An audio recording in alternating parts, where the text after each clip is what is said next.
So বন্ধুরা, candy এখন যথেষ্ট বড় হয়ে গেছে, আর ওর আগের যে খেলনাগুলো ছিল সেগুলো সবইও ছিঁড়ে ফেলেছে। সেই জন্য আমরা নতুন একটা খেলনা অর্ডার করেছিলাম, তো সেটা আজকে চলে এসেছে। এই যে ডেলিভারি বয় চলে এসেছে, পার্সেলটা বার করছে, দেবে এখন আমাদের হাতে। তো চলো দেখা যাক এতে কী কী আছে, সেটা তোমাদেরকে দেখাবো। আর ক্যান্ডির রিয়াকশানটাও দেখবো, ক্যান্ডি এটা পেয়ে কী করে। চলো দেখা যাক ক্যান্ডির রিয়াকশানটা কী হয়। মাম্মি বলছিল যে আমার জন্য নতুন খেলনা অর্ডার করেছে, তো সেগুলো কি আজকে চলে এসেছে? আমি তো আগের খেলনাগুলো সব ইচ্ছা করে ছিঁড়ে ফেলেছি নতুন খেলনা নেবে বলে। চলো দেখি আজকে কি কি খেলনা এসেছে আমার জন্য। এগুলো আবার কি খেলা? এসব নিয়ে কেউ খেলে নাকি? দেখি তুই হাত দিয়ে কেমন।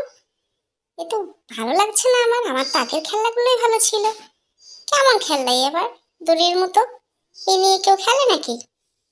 এটা আবার লাইট জ্বলছে। এই ছোট্ট প্যাকেটে তো অনেকগুলো খেলনা আছে। এই তো বল, আমার বলটাই আমার পছন্দ।